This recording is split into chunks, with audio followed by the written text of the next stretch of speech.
பர்திமேயு சுவிசேஷ ஊழியங்கள் வழங்கும் நற்செய்தி நேரம்.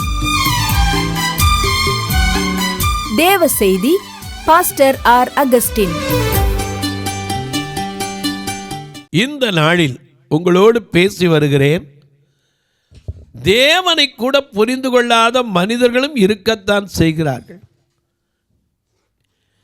ஏன்னா பார்வோன் கூட கர்த்தரை புரிஞ்சுக்கல, அது பரவாயில்ல, ஏன்னா அவனுக்கு தெரிய வேண்டிய அவசியம் இல்லை. மோசே போய் சொன்னார், என் ஜனங்களை ஆராதிக்க போக விட வேண்டும் என்று கர்த்தர் சொல்லுகிறார்னோடனே கர்த்தர் சொல்ல கேட்குறதுக்கு அவர் யாருன்னா அவனுக்கு விளங்க வைக்கிறதுக்கு தான் பல காரியத்தை காமிச்சார். இன்றைக்கும் ஒருவேளை கர்த்தர் யார் அப்படின்னு நம்ம கேட்போம்னா அவர் நமக்கு ஒவ்வொரு அற்புதங்களையும் தியானிக்கும் போது தான் விளங்கும். பார்வோன் யாருன்னு சொன்ன உடனே தான் அவனுக்கு ஒவ்வொரு வாதைகளும் வந்தபோது அவன் இருதயத்தில் அப்படியே மனம் பதறி எனக்கா ஜெபம் பண்ணுப்பா சொல்ல வச்சார். ஆண்டவரை புரிந்து கொள்ளுகிற ஞானம் வேண்டும். அதனால தான் அப்போஸ்தலனாகிய பவுல் சொன்னான், நான் விசுவாசிக்கிறவர் இன்னார் என்று அறிந்திருக்கிறேன், அதனால் தரிசித்து நடவாமல் நான் விசுவாசித்து நடக்கிறேன். உங்களுடைய வேதாகமத்தை மறுபடியும் சொல்லுவேன். நியாயாதிபதிகளின் புஸ்தகத்திலே 7ஆம் அதிகாரத்திலே 9வது வசனத்தை மறுபடியும் திருப்பி வைத்துக் கொள்வீங்களா? எல்லாரும் அப்படி எடுக்கிற வரைக்கும் எல்லாம் சேர்ந்து பாட போறோம். அல்லேலூயா பிதந்தா பிதந்தா பாடவர் புவிமானிட புகழ் பாடிட பிதந்தா பாடவர் புவிமானிட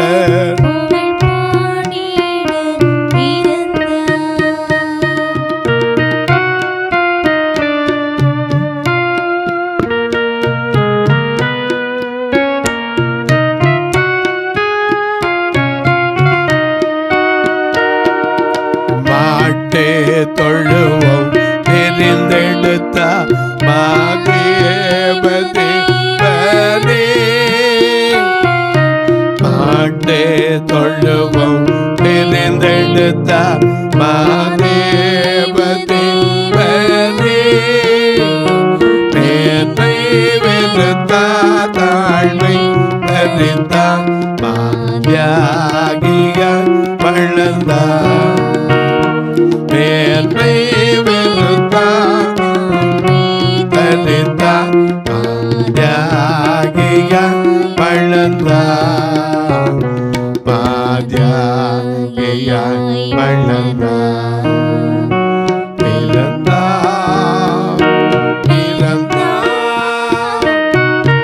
மாணவர் புவிமானிட புகழ் பாடிட பிறந்தா மாணவர் புவிமானிட புகழ் பாடிட.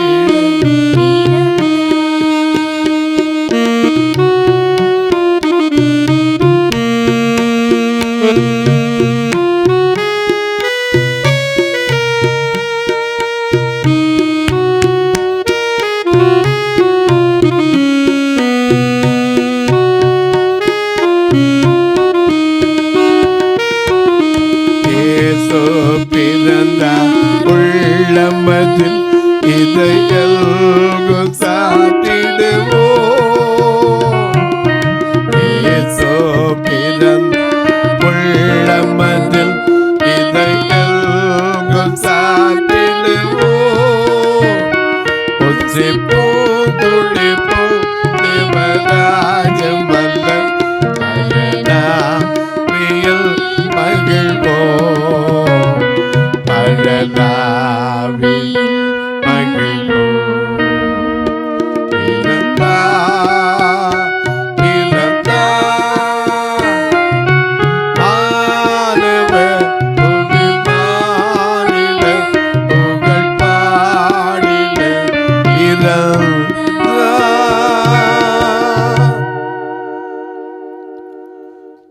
மேன்மை வெறுத்து தாழ்மை தரித்து எதுக்கு தெரியுமா? நம்மை மேன்மைப்படுத்து. ஆமென். அதுக்கு தான் மேன்மை வெறுத்தது. ஏதோ ஒரு பெரிய சாதிக்கணுங்கிறதுக்கு இல்லை. அடிமை ரூபம் எடுத்து எதுக்கு? நம்ம எல்லாம் அடிமைத்தனத்திலிருந்து விடுவிக்க. ஹல்லேலூயா. உங்கள் வேதாகமத்தை எல்லாம் திருப்பி வச்சுருப்பீங்க. ஆண்டவர் கிதியோனுக்கு விளங்க பண்ணுறார். ஏன்னா அவன்கிட்ட தான் சொன்னார், எப்பா நீ புறப்பட்டு போ, உன் கூட இருக்கிறவர் நான், உன் கையை கொண்டு தான் இந்த இஸ்ரவேலுக்கு ரட்சிப்பை கட்டளையிட போகிற மீதியானியர் உன் கையில் தான் ஒப்பு கொடுத்துட்டேன், நீ போ அப்படின்னார். எத்தனையோ அடையாளங்களை காமிச்சும் அவனுக்கு நம்பிக்கை இல்லை. ஏன்னா அவனை விட்டு அந்த பயம் போகலை. அப்போ சொல்கிறார், நீ இப்போ ஒன்று செய், யாரை நினச்சி பயப்படுறியோ அங்கேயே போ. ஏன்னா உனக்கு மற்றதெல்லாம் காமிச்சா தெரியாது. அங்கே போய் உன் காதார கேள், என்ன பேசுகிறாங்கன்னு கேள், அப்போ உன் கை திடப்படும் அப்படின்னு சொல்லி ராத்திரியில் தரிசனமாகி சொல்கிறார். நீ எழுந்து மீதியானுடைய பாளையத்துக்கு போ.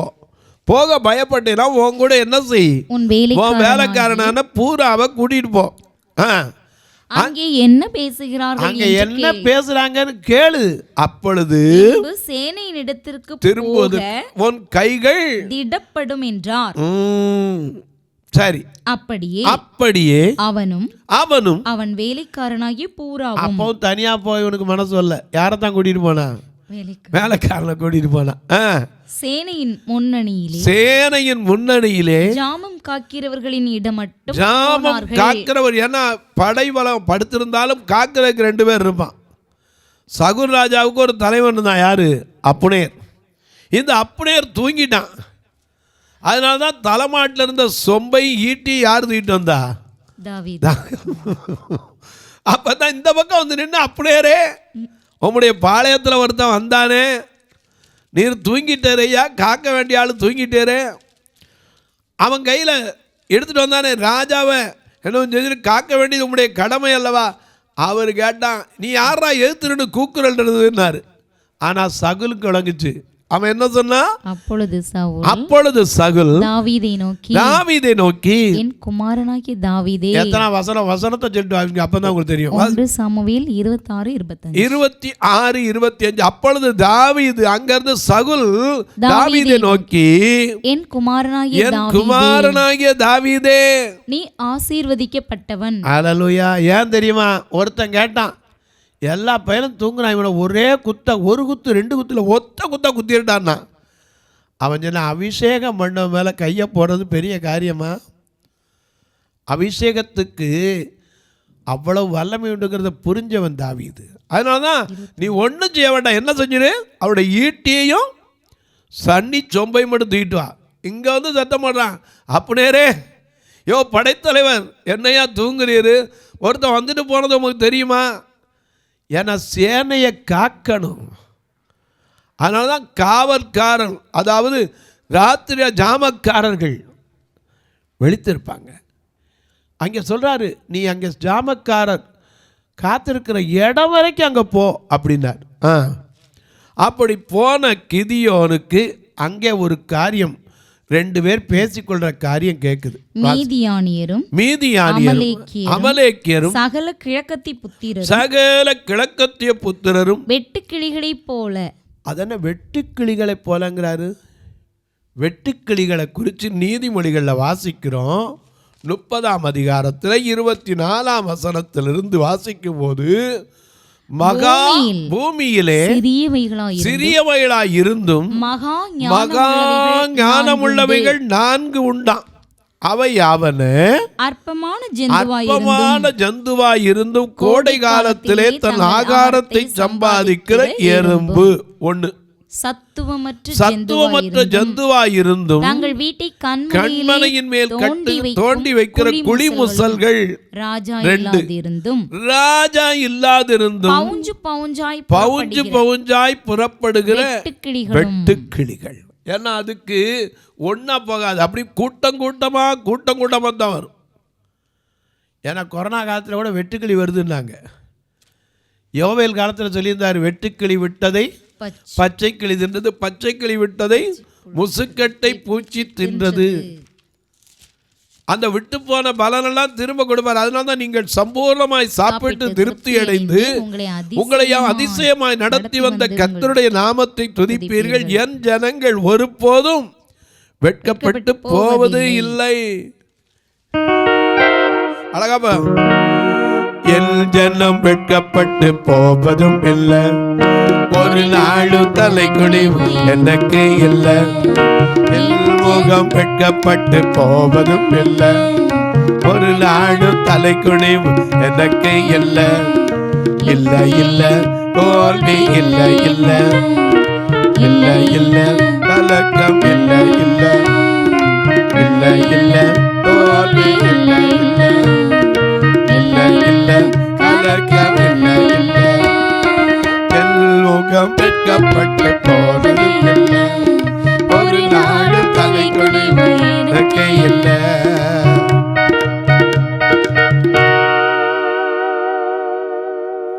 அவரை நோக்கி பார்த்தவர்கள் பிரகாசம் அடைஞ்சதா உண்மை. அவர்கள் முகங்கள் வெட்கப்பட்டு போவதே கிடையாது. ஆமென். இங்க போலாம், அங்க பார்த்தா மீதியானியர், அமலேக்கியர், மேற்கத்திய புத்திரர்கள் எல்லாம் எப்படி படுத்து கிடக்காங்க? வெட்டுக்கிளிகளை போல, வெட்டுக்கிளிகளை போல திரளாய் படுத்து கிடந்தார்கள். அவர்களுடைய ஒட்டகங்களுக்கும் கணக்கில்லை. அதுக்கு கணக்கே கிடையாது. கடற்கரை மணலை போல திரளாய் இருந்தது. இந்த கடற்கரை மணலை ஆபிரகாமுக்கு ஆண்டவர் காட்டினார். வானத்து நட்சத்திரங்களை பார், கடற்கரை மணலை எண்ணிப்பார், அவைகளை எண்ண கூடுமானால் அவைகளைப் போல உன் சந்ததி இருக்கும். ஆமென். கடற்கரை மணலை எண்ணி முடியுமா? முடியவே முடியாது. ஆண்டவர் அவ்வளவு அழகாக காட்டுறார். கடற்கரை மணலை பாருப்பா. நம்ம கடற்கரை மணலில் நடந்து போனால் அந்த மண் எதுக்காக பிரயோஜனப்படுமா? கட்டடம் கட்டுறதுக்காகுமா? ஒன்றுக்காகாது. இல்லாட்டா நேரம் கடற்கரையில் மண்ணே இருக்காது, எல்லாம் அள்ளிட்டு வந்துடுவாங்க. அது ஆகாது. அதனால தான் அதை விட்டு வச்சுருக்காங்க. கடற்கரை மண்ணில் நடந்து போனே இந்த மண்ணில் நடந்து போன அந்த கடற்கரை மணலில் உட்காந்துருப்போம். அந்த மண்ணை எவனா உட்கார்ந்து எண்ணி என்னைக்கு எண்ணி முடிக்கிறது? அவைகளைப் போல உன் சந்ததி இருக்கும். ஆபிரகாமுக்கு சொன்னார். அதே போல அந்த மணலை தான் நித்திய பிரமாணமாக வைத்திருக்கிறேன்னு எரேமியா 5 நாம் வாசிக்கிறோம். அது நித்திய பிரமாணம் என்ற அந்த கடற்கரை மணலை குறித்து எரேமியா 5, 20, 21, 22 நீங்கள் வாசிக்கும் போது, அலைகள் மோதி அடித்தாலும் அது இறைந்தாலும் கடக்கக்கூடாதபடிக்கு நித்திய பிரமாணமாக சமுத்திரத்தின் மணலையே அதற்கு. ஆமா, அதனால மணலிலே கட்டினவன் புத்தியற்றவன்.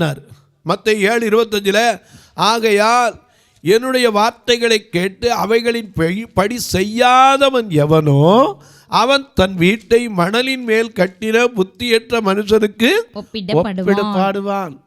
பெருவெள்ளம் வந்து, பெருமழை பெய்து, பெருவெள்ளம் வந்து காற்று அடித்து அதன் மேல் மோதி அது விழுந்தது, அது முழுதும் அழிந்து போனது.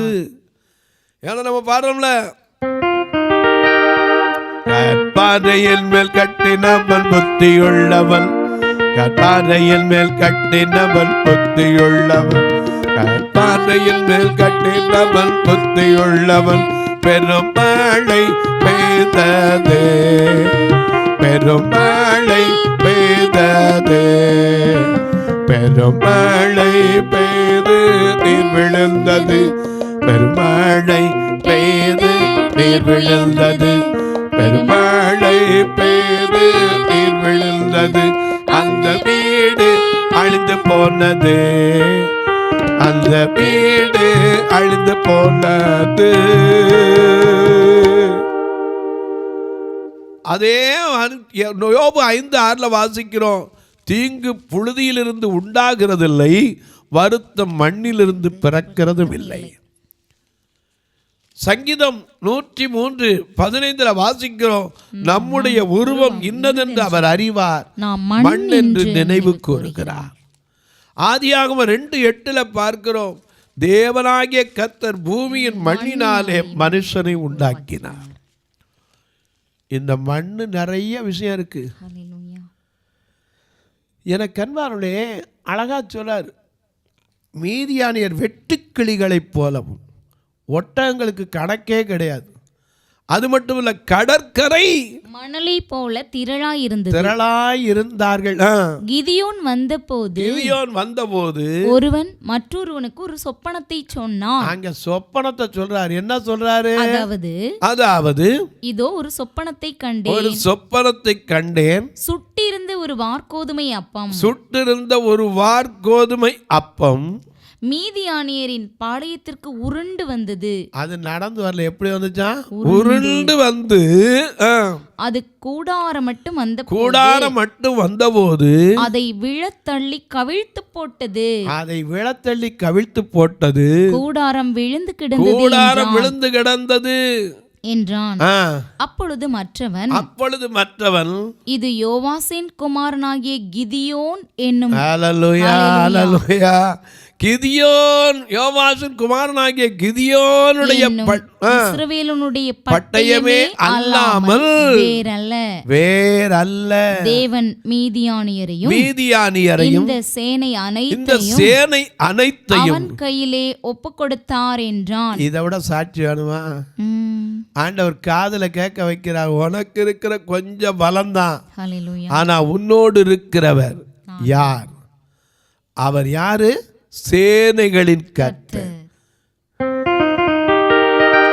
சேனைகளின் கர்த்தர் பரிசுத்தர், பரிசுத்தர், பரிசுத்தரே, பரிசுத்தர், பரிசுத்தரே. ராஜாதி ராஜா, தேவாதி தேவன் உன்னோடு நடத்திடுவார்.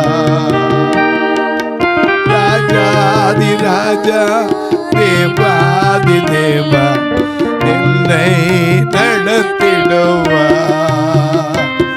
என் ஜீவன் ஆனாலும் சாதானாலும் பின்செல்லுவே. என் ஜீவன் ஆனாலும் சாபானாலும் பின்செல்லுவே. எள்ளும் நன்மை இல்லாதிருந்தும் பிள்ளையும் நேசித்து என் தேசநாதா. எள்ளும் நன்மை இல்லாதிருந்தும் பிள்ளையும் நேசித்து என் தேசநாதா. ஜீவன் ஆனாலும் சாபானாலும் பின்பற்றுவே. ஜீவன் ஆனாலும் சாபானாலும் பின்பற்றுவே.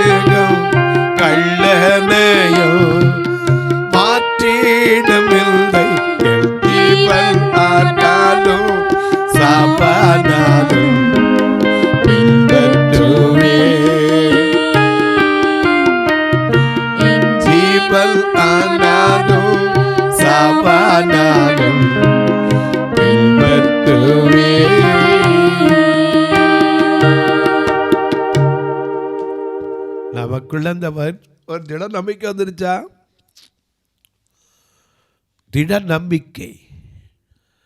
எனக்கு அன்பானே, கிதியோனுக்கு காதில் கேட்ட பிறதான் தெரியுது. அவன் சொன்னா, எப்பா இந்த வார்கோதுமை எது தெரியுமா?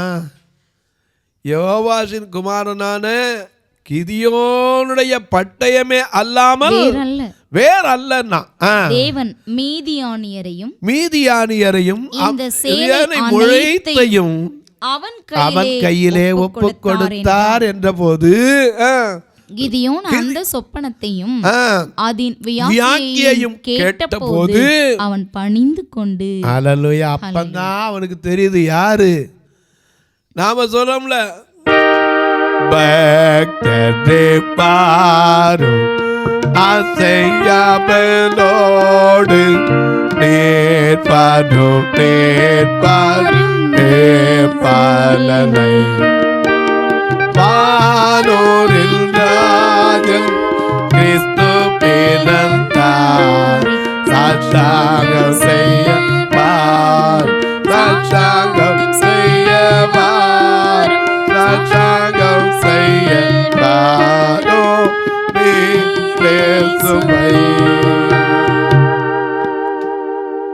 அவர் தேவாதி தேவன், தேவாதி தேவன், ராஜாதி ராஜன், வாழ்க வாழ்கவே.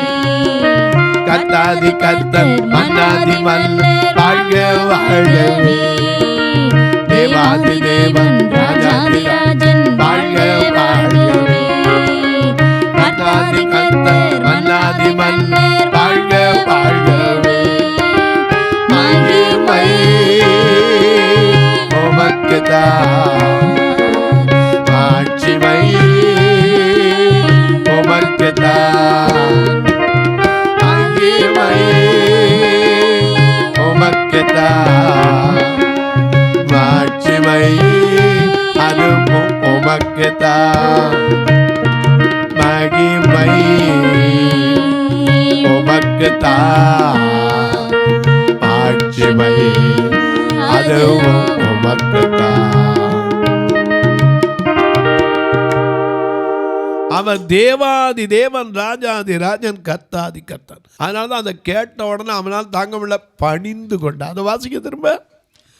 இதை கிதியோன் அந்த சொப்பனத்தையும் அதன் வியாக்கியையும் கேட்டபோது பணிந்து கொண்டு அதை பணிந்து கொண்டு இஸ்ரவேலின் பாளையத்திற்கு திரும்பி வந்து எழுந்திருங்கள். அல்லேலூயா. இப்பதான் அவனுக்கு தைரியம் வந்து, எழுந்திரு, ராத்திரியிலே முதற் சாமத்திலே கூப்பிடு, ஆண்டவரின் சமூகத்தில் உன் இருதயத்தை தண்ணீரை போல ஊற்றிவிடு, எல்லா தெருக்களின் முனையிலும் பசியினால் மூச்சித்து போகிற உன் குழந்தைகளுக்காக உன் கைகளை அவர்களுக்கு ஏறு. இப்ப தெரியல, இப்ப எழுந்திருங்கள். வாசிங்க, அதோட முடிஞ்சு நேரம் முடிஞ்சு போச்சு. கர்த்தர் மீதியானியரின் பாளையத்தை உங்கள் கைகளில் ஒப்பு கொடுத்தார். இது வரைக்கும் அவனுக்கு நம்பிக்கை வரல, இப்பதான் தெரியுது ஒப்பு கொடுத்தார். தொலைக்காட்சியில் பார்க்கிற என் அன்பு மக்களே, அவ்வளவு பெரிய பக்தன் கிதியோனுக்கு புரியல, நமக்கு புரியுமா? அவர் யார்? சர்வ வல்லவர், சாவை வென்றவர். ஆனா சிங்காசனம் வீற்றிருக்கும் தேவ மைந்தர் இங்கே பங்கமுற்ற பசுந்தொட்டியில படுத்திருக்க வந்தார். ஐயா, ஆவிகளின் போற்றுதலால் ஆனந்தம் கொண்டோம், இங்கு ஆட்களுள்ள சத்தத்திற்குள் அழுது பிறந்தார்னு பாடுறவே. எதுக்கு பிறந்தார்? நம்ம கையில பெரிய பெரிய காரியங்களை ஒப்பு கொடுக்கிறதுக்கு தன்னையே தாழ்த்தி தன்னையே கொடுத்தார். தொலைக்காட்சியை பார்க்கிறேன் அன்பு மக்களே, ஒருவேளை உங்களை மற்றவங்க புரிந்து கொள்ளாமல் இருக்கலாம், நீங்கள் மற்றவங்களை புரிந்து கொள்ள முடியாமல் இருக்கலாம், ஆனால் உங்களை குறித்து ஆண்டவர் புரிந்திருக்கிறார். இந்த நிகழ்ச்சியை பார்க்குற நீங்கள் ஒரு வார்த்தை ஜெபம் பண்ணுறீங்களா? இது தொடர்ந்து வர்றதுக்காக, தடையில்லாமல் வர்றதுக்காக ஜெபம் பண்ணுறீங்களா?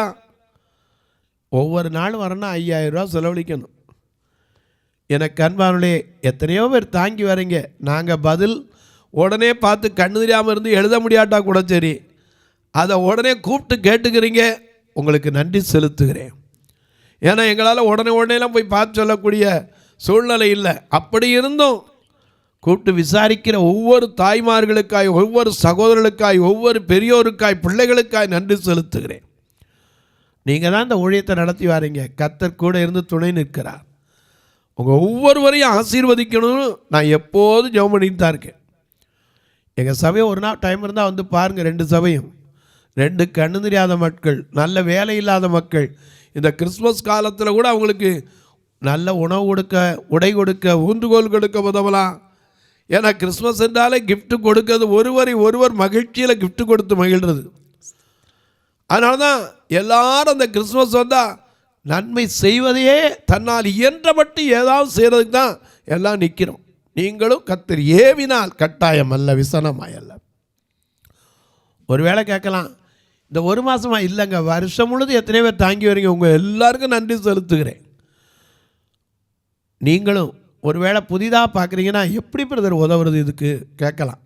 2 நம்பர் வந்துக்கிட்டே இருக்கும், ஜிபே, ஃபோன்பே.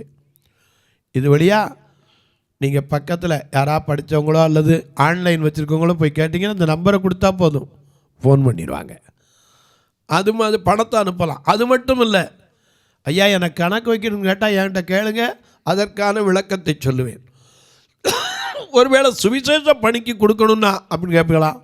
ஒருவேளை இந்த மாதிரி சமூக சேவைகளுக்காக நான் கொடுக்கலாம். ஒவ்வொன்றுக்கும் தனித்தனி இருக்குது. நீங்கள் என்னிடத்தில் கேட்டால் உங்களுக்கு தாராளமாக சொல்லுவேன். உங்கள் ஜெபக்காரி எது இருந்தாலும் சரி, காலை 10லேருந்து 5க்குள்ளே சொல்லணும். இப்போவும் உங்களுக்கு ஜெபிக்கட்டுமா? ஒருவேளை ஐயா ராத்திரியில் எங்கள் வீட்டில் ஒரு சோமலாபம் தான் சொல்லலாமா? தாராளமா. ஒருவேளை பிரசவத்துக்கு கொண்டு போகிறீங்க, திடீர்னு எதிர்பார்க்காத ஒரு தலைவலி, இருதய வலி இப்படிலாம் வந்துச்சுன்னா நீ கூப்பிட்டா உடனே எடுக்கிறத மாட்டேன்னு சொல்ல மாட்டேன், கட்டாயம் உங்களுக்கு ஜெபிப்பேன். இப்போவும் ஜெபிக்கட்டுமா? நல்ல பிதாவே, நன்றியோடு துதிக்கிறோம் சுவாமி. அருமையான இந்த நாளிலே எங்களை புரிந்து கொண்ட ஆண்டவர் எப்படிப்பட்டவர் நாங்கள் புரிந்து கொள்ளவில்லை, ஆனால் அவர் எங்களை புரிந்திருக்கிறார் என்பதை குறித்து அறிந்து வருகிறோம். காரணம், மனிதனை மனிதன் புரிந்து கொள்ளாமல் இன்றைக்கு எத்தனையோ பேர் இருக்கிறார். ஒவ்வொருவரையும் புரிந்து கொண்ட ஒருவர் இருக்கிறார், அவர் உனக்காக யுத்தம் பண்ணுவார் என்று சொல்லி ஒவ்வொருவரையும் பலப்படுத்துகிறேன். பிறந்த நாள், திருமண நாளை நினைவு கூறுகிற மக்களுக்காய் ஜெபிக்கிறேன். வியாதி படுக்கையில் இருப்போருக்காய் ஜெபிக்கிறேன். ஐயோ என்னால் எதுவுமே செய்ய முடியலேன்னு கண்ணீர் வடிக்கிற மக்களுக்காய் ஜெபிக்கிறேன். ஒவ்வொரு மாதமும் ஆஸ்பத்திரின்னு போய் சரீரத்தில் பலவீனப்பட்டிருக்கிற வயது முதிர்ந்த தாய்மாருக்காய், வயது முதிர்ந்த தகப்பனுக்காய், சிறு பிள்ளைகளே வியாதிப்பட்டிருக்கிற மக்களுக்காய் ஜெபிக்கிறேன். சுகர்னால கை இழந்து, கால்களை இழந்து, விரலை இழந்து தவிக்கிற மக்களுக்காய் ஜெபிக்கிறேன். ஒருவேளை தொழிலில் நஷ்டத்தையே பார்த்து கடனுக்கு மேலே கடன் வந்து மனம் சோர்ந்திருக்கிற மக்களுக்காய் ஜெபிக்கிறேன். வரப்போகிற வருஷம் உங்கள் கண்ணீர் கவலைகளெல்லாம் மாறுகிற ஆண்டாய் அமையட்டும். வானத்திற்கும் பூமிக்கும் சகல அதிகாரம் கொண்ட இயேசு கிறிஸ்துவின் ஈடு இணையற்ற வல்லமையுள்ள நாமத்தில் ஜெபிக்கிறேன் நல்ல பிதாவே, ஆமென். சபை ஆராதனை ஞாயிறு காலை 10 மணி முதல் 12 மணி வரை. இடம் பர்திமேயு சுவிசேஷ ஆலயம், அன்னை சத்யா நகர், இளமனூர் அஞ்சல், சக்கிமங்கலம் வழி, மதுரை மாவட்டம். பின்கோட் 625201 மற்றும் பர்திமேயு சுவிசேஷ ஜெப வீடு, flat number 107, Eden garden, Muthur, Tirunelveli. Pincode 627011. சிறப்பு உபவாச கூட்டம் ஒவ்வொரு மாதமும் 2வது சனிக்கிழமை காலை 10 மணி முதல் 1 மணி வரை நாகர்கோவில் YMCA ஹாலில் வைத்து நடைபெறுகிறது. மற்றும் ஒவ்வொரு மாதமும் 4வது சனிக்கிழமை காலை 10 மணி முதல் 1 மணி வரை திருநெல்வேலி புதிய பேருந்து நிலையம் அருகில் உள்ள கிரேஸ் ஹாலில் வைத்து நடைபெறுகிறது. எங்கள் எல்லா ஆராதனைகளிலும் கலந்து கொண்டு தேவனை மகிமைப்படுத்த அன்பாய் அழைக்கிறோம். உங்கள் உதாரத்துவமான காணிக்கைகளினால் இவ்வூழியத்தை தாங்க விரும்பினால் R. Augustine, account number 5021364331, IFSC code IDIB 000B066, Indian bank, BP Kulam, Madurai. GPay number 98421819117, BGM ministries மற்றும் 9442559772, பிளைண்ட் மினிஸ்ட்ரீஸ் அகஸ்டின். உங்கள் தொடர்புக்கு பாஸ்டர் R. அகஸ்டின், பர்திமேயு சுவிசேஷ ஊழியங்கள், நாகமலை, புதுக்கோட்டை, மதுரை 625019. தொலைபேசி எண்கள் 9842181917 மற்றும் 9442559772. கர்த்தர் தாமே உங்களை ஆசீர்வதிப்பாராக.